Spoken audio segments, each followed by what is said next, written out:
Bir neçə gün əvvəl 2026-2035-ci illər üzrə dövlət proqramına əsr olunan müşavirədə dövlət başçısına məruz edildi ki, Bakı şəhəri və Abşeron yarımadasında mövcud olan göllərin qurudulması intensiv yağışlar zamanı su basma riskini artırır. Görünən odur ki, ekoloji tarazlığın pozulmasında başlıca günahkar göllərin mühafizə zonasını zəbt edib satanlardısa, aidiyyatı qurumların nəzarətsizliyi də göllərin təhlükə ilə üz-üzə qalmasına səbəb olur.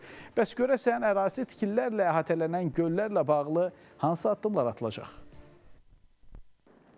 Bakı və Abşeron ərazisində irili xırdalı 300 göl mövcuddur. Bu göllərin əksəriyyətinin mühafizə zonası və birbaşa su yataqları məqsədli şəkildə plansız və qanunsuz tikililərlə zəbt edilib.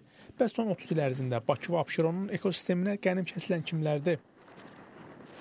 Son illərdə bu bəzən də qeyri-qanuni və ya bəzən plansız böyümələr arasında burada bir neçə göllərdə qurudulma vəziyyətləri, yəni 2014-cü illə 2025-ci illər arasındakı fərqləri göstərərək bu ərazilər zəbt olunub. Qurudulma prosesində ərazisi əhəmiyyət dərəcədə azalan göllərdən biri də Sabunçu rayonu Zavrat qəsəbəsində yerləşən eyni adlı göldür. Hansı ki, bir vaxtlar bu göl ərazinin ən böyük və ən tanınmış su hövzələrindən biri olub. Lakin sonradan göl qurudulmaya məruz qaldığı üçün elə ərazidə göründüyü kimi ekoloji tarazlıq da pozulub və hazırda gölün qurudulma prosesi davam etməkdədir. Binəqədi gölünün ətrafında satışda olan torpaq sahiblərinin biri ilə əlaqə saxladıq. Satıcı sotunu 4500 manata təklif etdiyi torpağa yalnız bələdiyyə sənədi verəcəyini dedi. 6 sot. Yəni orada tikinti vardı, orada işıq, qaz, su, hər şey veriblər. Neçənci ildə? 2005-ci ildə. Binəqədi, Qaradağ, Sabunçu və Abşeron rayonlarının göllərlə əhatələnən ərazilərində intensiv yağışlar zamanı yaşayış evlərinin əhəmiyyətli hissəsi su basmasına məruz qalır. Sakinlər bu problemin əsas səbəbi kimi kanalizasiya şəbəkəsinin olmamasını göstərsələr də, bəs əsas səbəb hansıdır?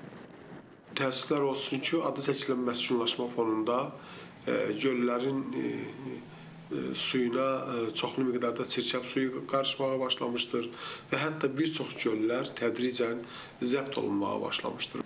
Eyni zamanda sakinlər planlaşdırılmamış və qanunsuz şəkildə göl hövzəsində aşağı relyefdə və kanalizasiyasız ərazidə ev tikilməsinin də gələcəkdə nə qədər təhlükəli olmasını elə əvvəlcədən bilməlidirlər.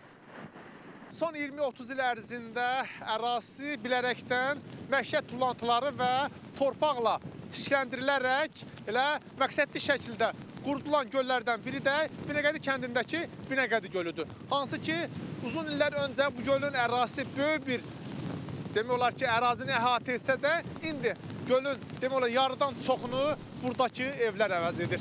Ekoloqlar bildirir ki, son illər Abşeron yarımadasında müşahidə olunan sürətli urbanizasiya və bu proses fonunda baş verən intensiv məskunlaşma göllərin ekoloji vəziyyətinə olduqca ciddi mənfi təsir göstərib. Göllərin ətrafında gəzinti yerləri təşkil olunacaqdır və göllərin ekosistem xidmətləri bərpa olunacaqdır. Bu, həm də Abşeron yarımadasının təbiətinin qorunmasına, yarımadada turizmin inkişafına çox mühüm töhfə olacaqdır. Məlumat üçün bildirək ki, 2026-2035-ci illəri əhatə edən dövlət proqramı çərçivəsində göllərin ətrafında ekoloji sağlamlaşdırma layihələrinin həyata keçirilməsi nəzərdə tutulur. Bu layihələr göllərin ekosisteminin bərpasına, eyni zamanda həmin ərazilərdə su təminatının və ümumi ekoloji vəziyyətin yaxşılaşdırılmasına xidmət edəcək. Rəşad Vəkiloğlu, İlkin Həsənov, Pərviz İlqaroğlu, Space xəbər.